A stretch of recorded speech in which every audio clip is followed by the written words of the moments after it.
Your Majesty, Your Royal Highness, ladies and gentlemen, it's a huge pleasure to welcome you to Clarence House this evening to mark the 4th anniversary of my reading room. It started as a murmur, subtle enough to be ignored as rumor, but persistent enough to stir terror within the palace gates. Initially, no one believed it. After all, no such event had been publicized, no journalists had been invited, and no official images had been issued. But by the time the information reached the press, it was too late. The harm was done. A covert ceremony had taken place deep inside Windsor Castle, away from the flashing cameras and polished speeches. During that occasion, Kate Middleton, the Princess of Wales, was named the genuine Queen-in-Waiting, not by Parliament, not by law, but by something even more strong inside the royal family: tradition, old bloodlines, old titles, and the unsaid wishes of those whose legacies linger in the crown.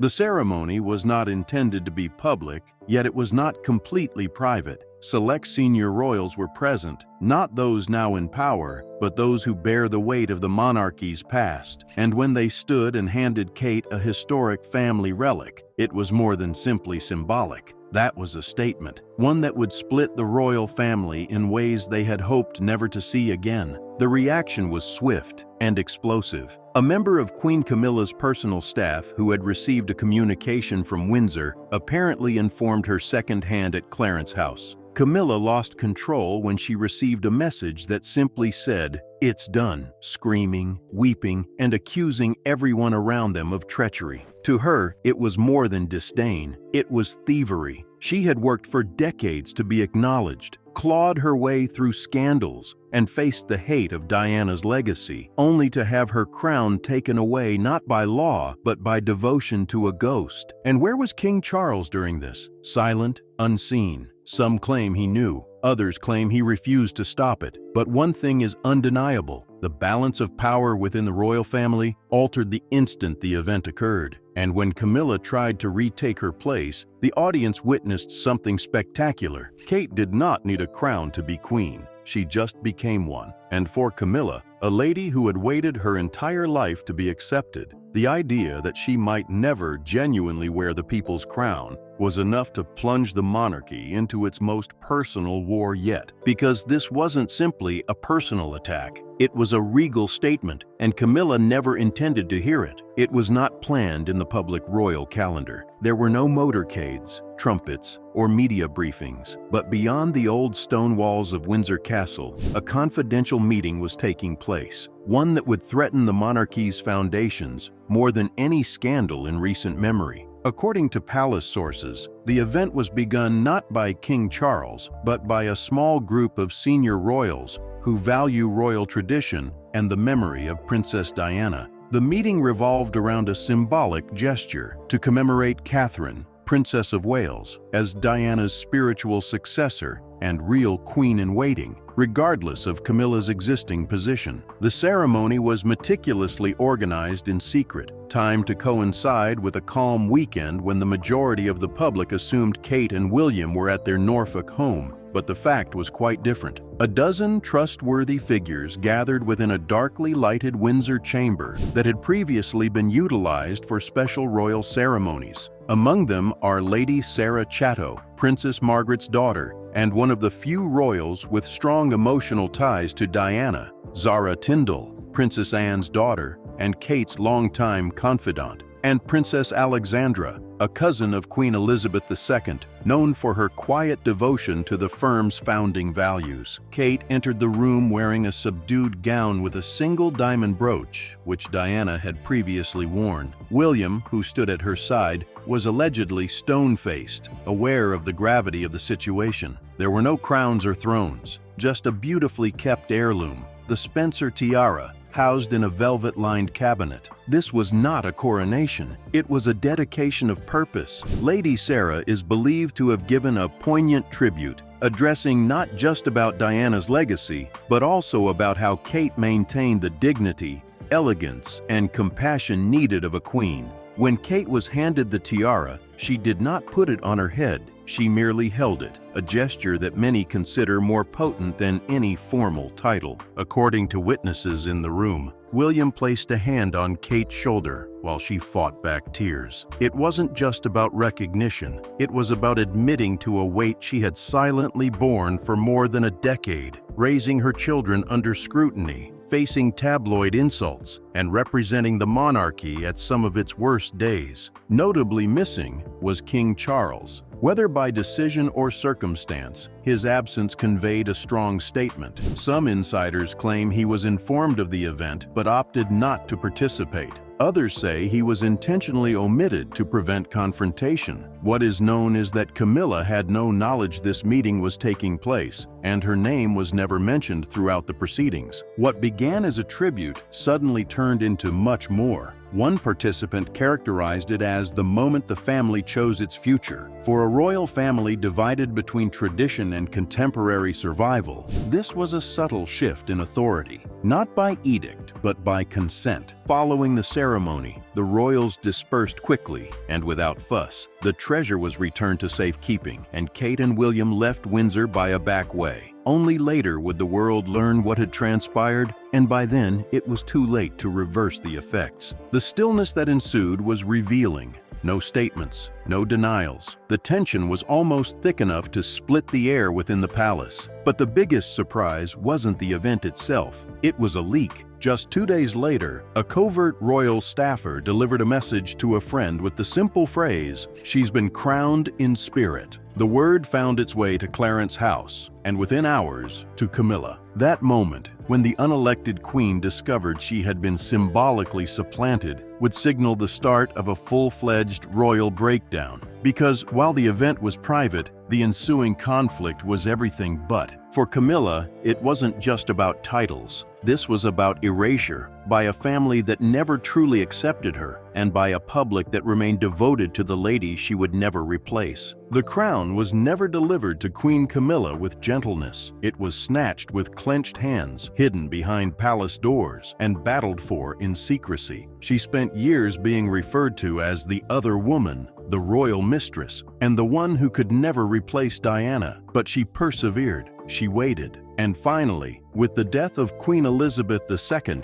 she was accorded what she saw as her deserved reward, the title Queen Consort. But that illusion was destroyed the instant she read the message. It came from a loyal assistant at Clarence's house who had connections to Windsor. The statements were brief, yet devastating. A ceremony was performed. Kate was recognized. "You need to know." Camilla initially laughed it off. She has faced rumors before. But the assistant continued, transmitting bits of messages, murmurs from workers sworn to secret, and, most damningly, a blurred photograph. It depicted Kate clutching what appeared to be the Spencer tiara, surrounded by a small circle of royals. That is all it took. Within minutes, the atmosphere at Clarence's house transformed. According to 2 royal sources, Camilla became enraged, yelling at her servants, demanding answers, and accusing everyone in the room of treason. According to one source, she was completely unhinged, overwhelmed by the notion that her place in history had just been changed, and she wasn't the author. She raced through the corridors in pursuit of Charles, who was having a private meeting with advisors. The argument was so loud that employees outside the room could hear every word. Camilla is alleged to have said, "You promised me this. You said the past was dead." She accused Charles of enabling Diana's shadow to resurface, this time through Kate. Charles, taken by surprise, attempted to de-escalate. He dismissed the event as a sentimental family gesture with no official significance or cause for worry. Camilla, however, did not buy it. To her, this was more than simply feeling, it was rebellion. In the hours that followed, Camilla requested the resignation of 2 aides she claimed were aware of the occurrence, but neglected to notify her. She also made frantic phone calls to members of her inner circle, attempting to ascertain who had come and why. But the stillness she was confronted with just fueled her suspicions. The betrayal hurt worse because it came from within the boundaries she believed she had overcome. For years, she thought she'd finally been accepted, not only as Charles's wife, but as the woman who overcame the opposition and rose to become queen. With a single symbolic gesture, she felt erased, overshadowed by a younger lady who never sought the spotlight but always held it. The outrage was so severe that one staffer allegedly concerned for Camilla's health, describing her as visibly shaking, eyes red, pacing like a caged animal. It was no longer about etiquette or power. It was personal. Camilla saw this as more than simply Kate. It was about Diana. Again, always Diana. The lady who haunted every image, public appearance, every awkward smile from the audience. Diana had finally triumphed, thanks to Kate. And the worst part? The royal family had not halted it. Some had even helped make it happen. Camilla may have worn the crown in name, but she realized the people, heritage, and maybe even the palace itself had already passed. Inside Buckingham Palace, King Charles sat alone in his own office, the echoes of Camilla's previous rage ringing through the hallways. It wasn't the first time he'd encountered her rage, but this seemed different. This was not about the tabloids or titles. This was about power and the awful knowledge that it was slipping through his grasp. Charles had always walked a fine line between civic duty and personal allegiance. Marrying Camilla was the climax of decades of resistance, his ultimate declaration to the world that he would not be dictated how to love or whom to crown. But now, after all the fights won and headlines suffered, it appeared that his greatest issue was not with the public, but with his own family. The private ceremony at Windsor had taken him off guard, at least somewhat. Some sources think Charles was notified of the gathering days in advance, not formally invited, but given the option to attend or interfere. He selected neither. The palace officials are still debating whether it was a tactical maneuver or a silent sign of surrender. What is known is that his absence created a void, and in that gap, Kate Middleton was gently transported to a place Camilla had long dreaded she would arrive. Following Camilla's collapse, Charles contacted William. The meeting took place behind closed doors, away from advisors and press officers. What was spoken between father and son is confidential, but insiders close to the royal household claim the talk was tense, but not hostile. Charles did not accuse, but instead questioned. He questioned William's decision to allow the ceremony to take place and why he did not intervene. William, ever calm, allegedly said that the meeting was not about politics or succession, but about honoring Diana's heritage and acknowledging Kate's grace in carrying the royal mantle. It wasn't about titles, he allegedly remarked. It was about the truth. The reality stung more than Charles would acknowledge. Behind his controlled public appearance, Charles was beginning to see what others already knew. Kate had become the throbbing heart of the contemporary monarchy. While Camilla's rule felt forced, Kate's presence seemed natural, even inevitable. Wherever she went, throngs gathered. Her approval rating increased. She reminded the people of Diana, not in mimicry, but in spirit. Charles found himself in an untenable situation. If he openly championed Camilla, he risked alienating William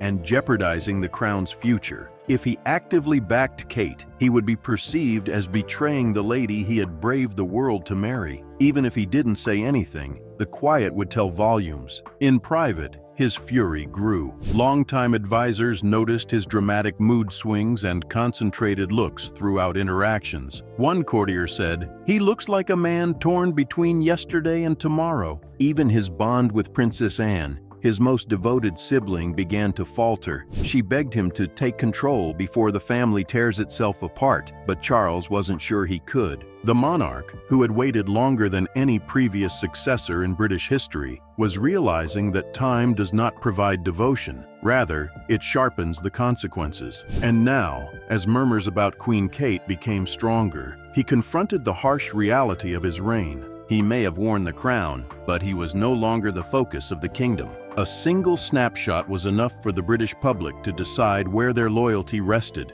without the necessity for an official broadcast. Kate stood beneath the arched ceiling of Windsor Castle, carrying what seemed to be the Spencer tiara. Within hours after its silent disclosure, it became viral on social media. Initially, royal pundits rejected it as doctored or old, but the whispers continued, and insiders soon verified what seemed impossible. The photograph was real, and so was the ceremony. What followed was a cultural avalanche. Hashtags such as #QueenKate, #WindsorBlessing, and even #DianaLives started trending worldwide. The comment threads bubbled with emotion. Thousands referred to the event as justice for Diana, while others described it as a peaceful coronation by the people. News outlets hurried to confirm details, but even with minimal information, the message was clear. The public had chosen their queen. Kate's silence conveyed more than any royal statement. She didn't address the rumors or provide clarifications.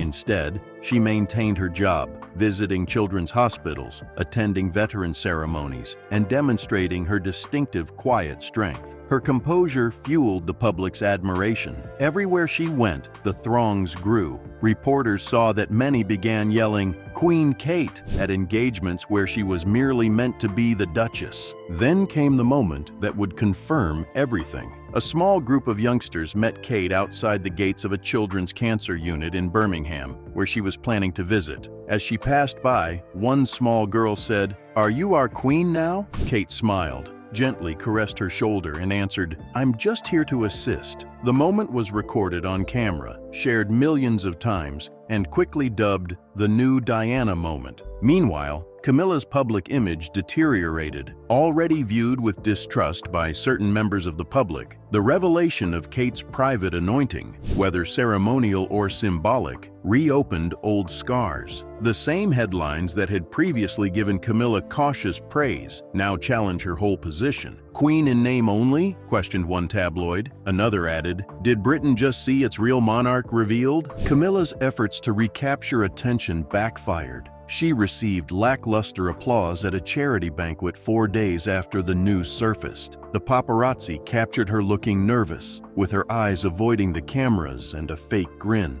One royal journalist referred to her as a woman suddenly reminded she never truly had the nation's heart. Within the palace, the contrast was great. While Kate's team was inundated with encouragement, presents, and thank you notes, Camilla's team was dealing with media queries, furious messages, and internal concerns about her mood swings. Former allies began discreetly distancing themselves, realizing that her hold on power was eroding. And the worst blow of all? Polls. Within a week, a YouGov survey revealed Kate's favorability at an all-time high of 86%. Camilla's? Just 32%, with dramatic decreases among younger generations. According to public critics, Kate had become the monarchy's emotional anchor, whilst Camilla was now regarded as a relic of a bygone, more contentious time. No formal title had changed. No formal announcement was made. However, hearts were moving across the country, and even the Commonwealth, and the crown, once a hard emblem of history, had transformed into something softer, warmer, and unmistakably pointed in a new direction. The people had spoken, and their queen did not have to sit on a throne to be anointed. As the audience greeted Kate as the true queen, mayhem broke out behind the royal gates. The royal household, generally noted for its steely quiet and carefully planned pronouncements, was suddenly in full panic mode. Damage control became the rule of the day, and no one knew how to deal with a storm that had not originated in the tabloids, but rather inside their own lineage. The initial move came from Clarence House. A subtle shift in press releases began to emerge, highlighting Queen Camilla's schedule, philanthropic activities, and decades of devotion to the monarchy. Photos showing her smiling at senior occasions were aggressively shared, coupled by verbiage such as, "Her Majesty continues to represent the king with dignity and grace." However, the public was not buying it. Each polished phrase felt like a forced echo from another era, out of touch and out of time. Meanwhile, Princess Anne was outraged. She was known for her strict adherence to the monarchy's customs, and she allegedly called William for a private chat at St. James's Palace. According to royal advisors, Anne warned him plainly, "You're playing with legacy." She accused William of letting emotions, including nostalgia for Diana, interfere with the normal line of succession. While Anne respected Kate personally, she saw the ceremony as a breach of structure, etiquette, and perhaps most painfully, Charles's power. But William held his ground. He reportedly reminded Anne that respect for tradition requires admitting when the public has already moved on. "Kate didn't ask for this," he said, "but you can't ignore what people see and what they feel." The internal royal divide was deepening. To make matters worse, a strange letter appeared, allegedly passed down from the Queen Mother to Princess Margaret and then stored for years in Windsor's special archives. The letter, written soon before Queen Elizabeth's succession, expressed optimism that one day the monarchy will be carried forward by Diana's children and their kin, the truest future of this nation. Whether the letter was real or not, Camilla couldn't have picked a worse time for it. Charles, feeling besieged, requested a private strategy consultation with his closest advisors. The objective was simple: halt the bleeding. Some asked Charles to publish a statement defending Camilla's status as queen and dismissing reports about alternative ceremonies. Others advised him to remain silent, hoping the hysteria would subside. However, each instant of uncertainty fanned more suspicion. During a particularly difficult meeting, one advisor cautioned Charles, "Every time Kate smiles in public, Camilla disappears further from view." The king, wearing thin and plainly stressed, reportedly said, "Maybe that's the problem. Kate doesn't have to try." Even within the palace, allegiances were discreetly changing. Young staff members began referring to Kate as Her Majesty behind closed doors, not to ridicule her, but because it seemed comfortable. Some courtiers who had long served Charles and Camilla began asking reassignments to Kensington Palace, recognizing the actual power shift. And Camilla? She had withdrawn almost completely from view.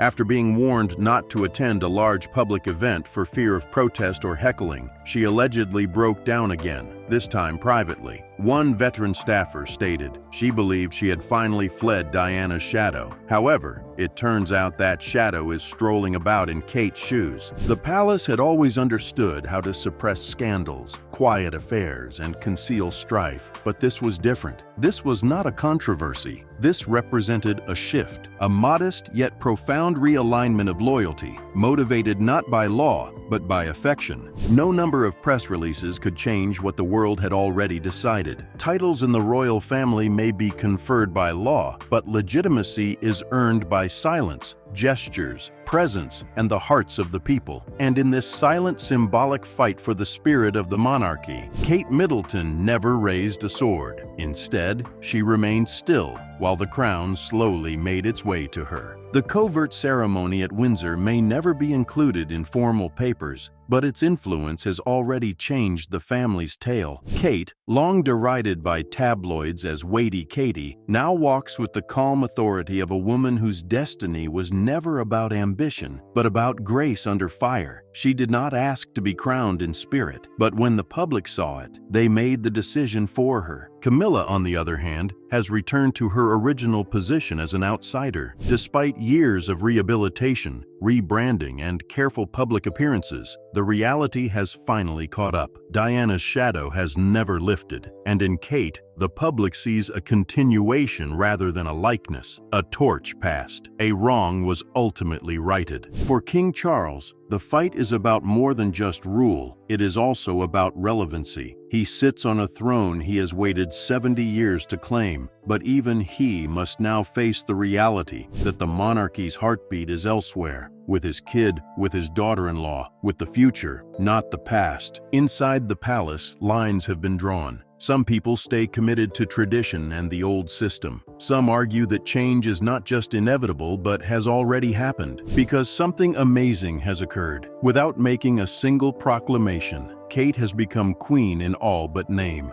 Sentiment reigns supreme, not state. Not sworn in by a religion, but anointed by a country seeking sincerity, compassion, and stability. And while Camilla still has the title, the world has gone on. They have selected Kate Middleton as the queen. And while the monarchy prepares for the next chapter, it does so with a fact that cannot be denied. Some crowns are made of gold, while others are made of grace. Only one of them can live forever.